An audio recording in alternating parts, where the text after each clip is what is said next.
अच्छा, ये बहुत इंपॉर्टेंट टॉपिक रहेगा, ध्यान रखना। कुछ लोग ऐसे हैं ना जो बार बार पैनिक होते हैं। तो मैं क्यों कह रहा हूं कि इस जो अभी दौर चल रहा है ना मार्केट में, आप यहां से निकल जाना। अब आप समझ लेना आप कौन सी कैटेगरी के लोग हैं। मैं ए बी सी 3 लोग के बारे में बताऊंगा। आप जो भी कैटेगरी के लोग अपने आप को समझ रहे हो तो निकल जाना, क्योंकि आपके लिए खतरा है आने वाले समय में। स्वागत है आपका आज वीडियो में। कैसे हैं आप लोग? आशा करता हूं कि बहुत अच्छे होंगे, मुस्कुराते होंगे थोड़ी सी, क्योंकि वीकेंड का दौर, और वीकेंड के इस दौर में अगर आपका पोर्टफोलियो थोड़ा ग्रीन हो जाए, खास कर क्योंकि कल काफी पिटाई हुई, और अगर आपने small cap mid cap stocks लिए हैं तो कल तो बिल्कुल यार दिल टूट गया था। लग रहा था काफी इन्वेस्टर, मतलब इतने फोन आते हैं ना, तो उनमें इन्वेस्टर में काफी ऐसा लग रहा था संदीप भाई बहुत अच्छे स्टॉक आपने दिए, लेकिन ये गिरावट क्यों हुई, दिल टूट गया है, यहां तो हमें निकल जाने का मन करता है। लेकिन आज के बाजार ने वापस आपको बताया कि देखो क्यों बाजार में टिके रहना बहुत जरूरी है। अगर आप अच्छा वेल्थ क्रिएट करना चाहते हो, पैसा बनाना चाहते हो, अच्छे स्टॉक्स पकड़ो, बाजार में टिके रहो, ये तो बहुत इंपॉर्टेंट है। लेकिन एक इंसान की फितरत होती है ना कि जब भी थोड़ी सी गिरावट होगी पैनिक सिचुएशन हो जाएगी। अभी जैसे वॉर की सिचुएशन जो चल रही है, तो काफी लोग का लग रहा था कि संदीप भाई ये अचानक से क्या हुआ मार्केट में, और क्या वॉर रुक गया है, क्योंकि लग रहा है कि हाँ वॉर रुक गया तब तो मार्केट में उछाला ही नहीं, तो हमारा भारतीय बाजार बहुत ज्यादा पैनिक करता है। तो क्या कारण, उसके बारे में बात करेंगे। अच्छा, ये बहुत इंपॉर्टेंट टॉपिक रहेगा, ध्यान रखना। कुछ लोग ऐसे हैं ना जो बार बार पैनिक होते हैं। तो मैं क्यों कह रहा हूं कि इस जो अभी दौर चल रहा है ना मार्केट में, आप यहां से निकल जाना। अब आप समझ लेना आप कौन सी कैटेगरी के लोग हैं। मैं ए बी सी 3 लोग के बारे में बताऊंगा। आप जो भी कैटेगरी के लोग अपने आप को समझ रहे हो तो निकल जाना, क्योंकि आपके लिए खतरा है आने वाले समय में। और FIS-DIS का क्या एक्शन है, FIS-DIS का डेटा क्या कहता है कि भारतीय बाजार में आने वाले 1 मंथ कैसा रहने वाला है, थोड़ा ये बताएगा डेटा। और खासकर ऐसे 2 सेक्टर में आपको बताने वाला हूं, कुछ हो ना हो यार, इन दोनों सेक्टर के स्टॉक्स या शेयर अपने पास आप जरूर रखो, क्योंकि भारतीय इकोनॉमी बहुत कुछ इस पे डिपेंडेंट है, और लॉन्ग टर्म रखोगे अच्छा खासा पैसा बन सकता है। प्लस आपके पोर्टफोलियो रिव्यू करने वाले हैं, काफी लोगों ने म्यूचुअल फंड का पोर्टफोलियो भेजा है। सबसे पहले मार्केट अपडेट्स देखते हैं। जी हां, निफ्टी 50 की अगर बात करें 319 पॉइंट, और अपना पहला लेवल जो एज ए ट्रेडर, क्योंकि हमने ट्रेडिंग ग्रुप में भी जो हमने पहला लेवल आज प्लान किया था वो था 25,000, और 25,000 का लेवल जो टच हुआ है आज लगभग 25,112।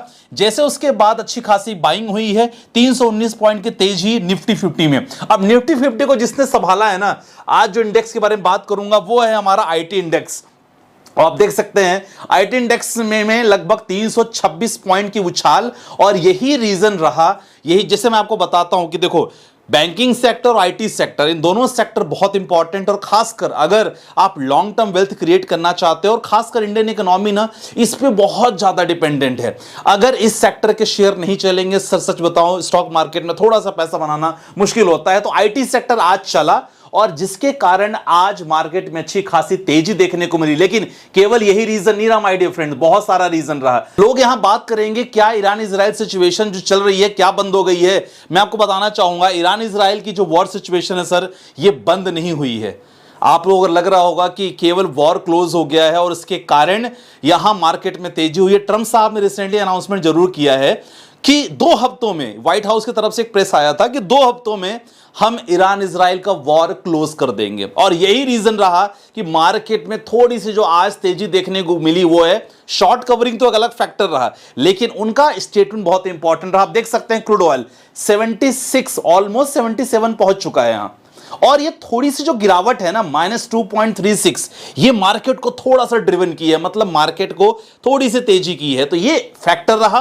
प्लस दूसरा फैक्टर कौन सा रहा, ट्रंप साहब ने जो स्टेटमेंट दिया कि भाई 2 वीक के अंदर हम क्लोज करेंगे लड़ाई। लेकिन क्या इतनी आसान है? मुझे नहीं लगता इतनी आसान है, क्योंकि अगर आप ईरान इजराइल की वॉर सिचुएशन चेकआउट करोगे ना, तो सर वॉर सिचुएशन कुछ अच्छी खासी नहीं है।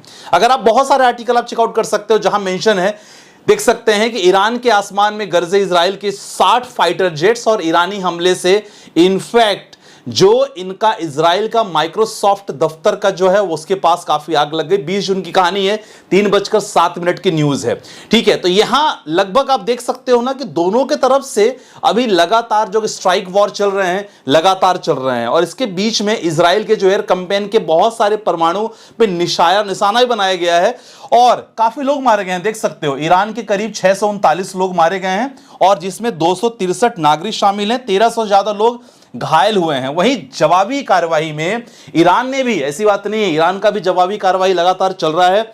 400 मिसाइल और सैकड़ों ड्रोन लगातार इन्होंने दागे हैं, जिसके कारण इजराइल में 24 लोग मारे गए हैं। तो ये सिचुएशन जो है ना, ये कंट्रोल नहीं है। अभी ध्यान रखना, मैं हमेशा कहता हूं कि वीकेंड में कुछ ना कुछ होता है कि दो तीन, देखो और इंपॉर्टेंट क्या है, भारतीय बाजार खबर पे चलता है। खबर क्या, ट्रंप साहब ने बोला। दूसरी खबर क्या, एफआईआई ने थोड़ी सी मतलब खरीदारी कर ली। कल के अगर बाजार की बात करें, फॉरेन इंस्टीट्यूशन इन्वेस्टर की अगर बात करें, उनकी खरीदारी हुई है। मैं आपको थोड़ा डेटा दिखाना चाहूंगा, लेकिन फिलहाल यहां जो डेटा आपके सामने आ रहा है ना, यहां है कि भाई साहब जो ईरान के जो मजिस्ट्रेट हैं, ईरान के जो लीडर हैं, उन्होंने क्लियर कह दिया है कि देखो हम यहां सरेंडर नहीं करने वाले हैं। और अगर आप ये सोच रहे हैं, ट्रंप साहब को चेतावनी दी है कि अगर आप ये सोच रहे हैं कि हम आपको सरेंडर कर देंगे तो हमने हार नहीं मानी है, तो आप समझ रहे हो कि ये युद्ध लंबा चल सकता है। देखो आज मार्केट केवल एक तेजी रही न्यूज के कारण, लेकिन मैं आपको क्या बता रहा था, एफआईआईज डीआईज का डेटा बहुत इंपॉर्टेंट है। एफआईआईज और डीआईज का एक्शन देखा जाए ना, तो एफआईआईज और डीआईज ने बाइंग करने में कोई कमी नहीं की। आप देख सकते हैं, ये 19 तारीख का डेटा है। 19 तारीख में आप देख सकते हैं 934 करोड़ की बाइंग एफआईआईज ने किया है, 605 करोड़ की बाइंग डीआईज ने किया। ये नेट बाइंग है, मतलब ऐसा नहीं केवल उन्होंने छोटी बाइंग की है, अच्छी खासी बाइंग की है, थोड़ी बहुत सेलिंग। तो मतलब ऑप्टिमिस्टिक नेचर इनका कंप्लीटली भारतीय बाजार पे तो बना हुआ है। अब 18 तारीख के बारे में बात करोगे, 890 करोड़, क्योंकि देखो युद्ध का माहौल लगातार चल रहा है, लेकिन दोनों तरफ से अगर एफआईआईज और डीआईआईज बाइंग करते हैं माय डियर फ्रेंड्स, हमेशा they are thinking about good about the Indian economy, Indian market, और कहीं ना कहीं लॉन्ग टर्म प्लान कर रहे हैं। अब देखो यहां अपनी पोजीशन भी लॉन्ग करके रखा है। 18 जून 1091 करोड़ की बाइंग एफआईआईज और डीआईज द्वारा, एफआईआई 890 और डीआई 1091। 17 जून 1482 करोड़ की बाइंग एफआईआईज ने किया है, और यहां डीआईआईज ने 8207 करोड़ की। अब 2-3 दिन में क्या हुआ था, जब युद्ध की सिचुएशन लगातार बन रही थी, वहां एफआईआईज ने थोड़ी बहुत बिकवाली की, लेकिन ओवरऑल मैं आपको ओवरऑल दिखाना चाहूंगा। आप डीआईआईज का डेटा देखो, डीआईआईज की लगातार बाइंग हुई है। आप देख सकते हैं फ्रॉम 2 जून से लगातार उन्होंने बाइंग कर रहे हैं। तो ओवरऑल जो नेचर है इस समय थोड़ा पॉजिटिव नेचर है, और यही कारण भारतीय बाजार में थोड़ा सा ना एक पॉजिटिव इंपैक्ट आई है। अब यहां सिचुएशन यह है कि एज ए इन्वेस्टर आपको क्या करना है।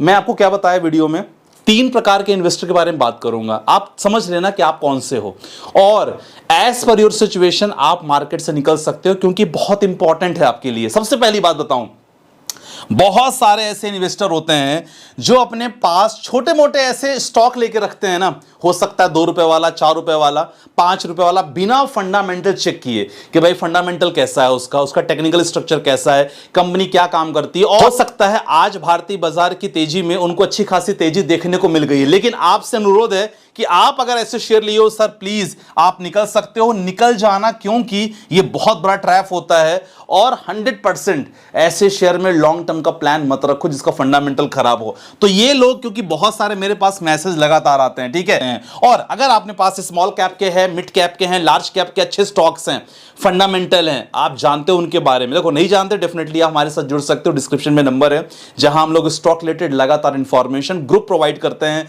स्विंग ट्रेडिंग, इंट्राडे और ऑप्शन लगातार हम काम कर रहे हैं, ठीक है, तो वो जुड़ सकते हो। अगर आपको पता है सर, डेफिनेटली आपका टारगेट 2 से 3 साल का होना चाहिए, ठीक है। तो ये हमेशा ध्यान रखो, खासकर कौन से स्मॉल कैप, मिड कैप और लार्ज कैप। देखो, और सबसे इंपॉर्टेंट बात है कि इस सिचुएशन में देखो आप पैनिक ना हो, इसीलिए अगर आपके पास कोई भी स्टॉक शेयर 50%, 60%, 70% प्रॉफिट दे दिया है, प्लीज प्रॉफिट बुक कर लो। मिनिमम 70% दे दिया है तो 50% प्रॉफिट बुक करके लगातार उसमें बने रहो। और यस, जिनका प्लान लॉन्ग है, देखो मैंने तीनों की बात कर ली है, शॉर्ट, मिड और लॉन्ग वाले की।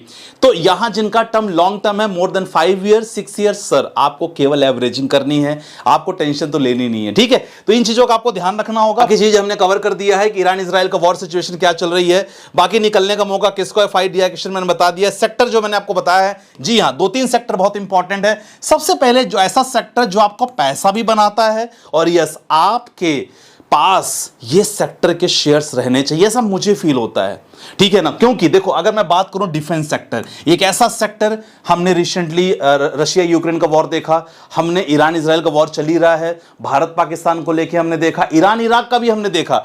ऐसे में आपने देखा होगा कि बहुत सारे स्टॉक जिनका पी बहुत ज्यादा है तो भी बहुत अच्छा रन कर रहे हैं, मतलब क्या है, डिमांड बहुत ज्यादा है। तो इससे related defence sector related stock में जरूर एंट्री मारो आप। बहुत सारे स्टॉक हैं, कोई भी डाउट हो, देखो आप लगातार हमसे जुड़ सकते हो, डिस्क्रिप्शन पे नंबर मैंने डाल दिया है, कोई दिक्कत वाली बात नहीं है, ठीक है। बहुत ही बेसिक कंसल्टेंसी रहती है माय डियर फ्रेंड, बहुत ही बेसिक, फॉर 1 ईयर आप प्लान कर सकते हो। दूसरा sector IT sector, IT sector में तो हमने जो स्विंग ट्रेडिंग वाले स्टॉक दिए थे, अच्छा खासा उन्होंने टारगेट भी हिट कर दिया है। तो ये IT sector plus defence sector, एक ऐसा सेक्टर जो बिल्कुल इकोनॉमी डिपेंडेंट भी है और आपके पैसे भी लॉन्ग टर्म में अच्छा बनाता है, जरूर इस पे प्लान करो। चलो आपके जल्दी से पोर्टफोलियो चेकआउट कर लेते हैं। काफी लोग के पोर्टफोलियो हैं, संदीप भाई, हितेश पंडित जी का है, रिव्यू कर लीजिएगा। सर जी 50 लाख का टारगेट है, 17 लाख लमसम, वेरी गुड। कितना टाइम लगेगा? फंड सही है ना, SBI contra fund 4 lakh, HDFC का mid cap 5 lakh, Nippon India opportunity fund 5 lakh, Invesco. सबसे पहले फंड देख लेते हैं। कॉन्ट्रा ठीक है, एचडीएफसी मिड कैप आपने 5 लाख किया है, ग्रोथ अपॉर्चुनिटी फंड 5 लाख किया है, इन्वेस्टको स्मॉल कैप, एक फ्लैक्सी कैप ले लेते हैं ना तो बहुत अच्छा होता। बाकी आपने जो 17 लाख का लमसम कर दिया है, देखो ज्यादा से ज्यादा आपको ज्यादा वक्त नहीं लगेगा, लगभग 8 से 10 साल में डेफिनेटली आपका ये जो अमाउंट है आपका टारगेट कंप्लीट होते दिखेगा। लेकिन एक फ्लैक्सी कैप जरूर रखो अगर आपके पास पैसे होते हैं तो। अगला क्वेश्चन है सर विपुल जी का, शुक्रिया विपुल भाई। सर जी 22 साल का हूं, पिछले 2 साल से एसआईपी चालू है 2500 की, Tata small cap, Nippon small cap, Motilal small का मिड कैप। अब एक्सिस फ्लेक्सी कैप का करूं, एचडीएफसी कर लो, ज्यादा बेटर है मुझे ऐसा लगता है, एचडीएफसी का प्लान कर सकते हो, ठीक है। अगला क्वेश्चन लेते हैं सर। रवि वर्मा जी थोड़े से दुखी हैं, हमसे नाराज हैं। चलो आपका क्वेश्चन ले लिया गया रवि जी, अब सर बार बार सेंड कर रहा हूं, अब मैं नहीं करूंगा। चलो देख लेते हैं इनके फंड को। मोतीलाल ओसवाल का मिड कैप 1.5 लाख, ठीक है, लमसम अच्छा है। कोटक का बढ़िया है, बंधन ओके है, निपॉन का मल्टी कैप ओके है, टाटा स्मॉल कैप बढ़िया। 2000 एसआईपी चालू किया है, एक फ्लैक्सी कैप की जरूर कर लो सर। 18 साल के लिए लमसम करता रहूंगा, पैसे बचेंगे तब भी पोर्टफोलियो रिव्यू, हाँ कोई दिक्कत नहीं यार, आप तो लगातार करते रहना, पोर्टफोलियो रिव्यू करवाते रहना। फिलहाल परफेक्ट है, 2000 आपने किया है, 2-3 हजार और प्लान कर सकते हो। अगला क्वेश्चन साहब जी, देखो देखो गौरव जी बिल्कुल सही हैं, और गौरव जैसे बहुत लोग हैं actually they are frustrated about the market. Situation जो चल रही है बहुत हो जाते हैं, लेकिन जीतता कौन है, पैसे कौन बनाता है? जिनको पता है कैसे मार्केट में हमें क्या करना चाहिए। देखो साहब जी 22 नवंबर 2024 से ज्वाइन किया हूं, अच्छा तब से ज्वाइन किया जब से मार्केट ऑलरेडी नीचे गिर रहा है सर। 15 मई से लेकर जून 7 तारीख तक सिर्फ 3 हफ्ते सुकून मिला, बाकी कभी नहीं मिला। Ukraine Russia war, escalation over the valuation, Israel Palestine war, Trump tariff, फिर India Pakistan war, now Iran Israel war. ये सिलसिला ट्रंप रहते हुए मुझे नहीं दिखता कि 2026 में फर्स्ट हाफ सिचुएशन में सुधार आ सकता है। देखो हो भी सकता है, नहीं भी हो सकता है, लेकिन आप देखो एज ए इन्वेस्टर हमें क्या करना है, हमें अच्छे स्टॉक में निवेश करना है, अच्छे फंड्स में हमें निवेश करना है। अचानक मार्केट का मूवमेंट देगा ना, आपका पोर्टफोलियो बहुत अच्छा कहानी दिखाएगा, लेकिन ये आपको जो मिलता है ना पैसे यार, यहां मार्केट पैसा तुरंत नहीं देता। इंडियन स्टॉक मार्केट की बात करें, पिछले 1 साल में रिटर्न नहीं दिया, लेकिन जो लोग लगातार निवेशित हैं, अगर मुझसे बात करोगे पिछले 5 साल से मैं निवेशित हूं, मुझे पता है यहां पावर ऑफ कंपाउंडिंग कैसी होती है। तो ऐसे में ये सिचुएशन है ना, ये मार्केट आपका टेस्ट ले रहा है, इसमें पास हो जाओगे तो सर कोई रोकने नहीं वाला आपका लॉन्ग टर्म के लिए, ठीक है। लगातार अपने पोर्टफोलियो बेचते रहो। बाकी आपको क्या लगता है, ये तेजी है कि धोखा है, जरूर कमेंट सेक्शन में मेंशन करो। बाकी मिलते हैं नेक्स्ट वीडियो के साथ, बाय बाय, टेक केयर, जय हिंद गाइस।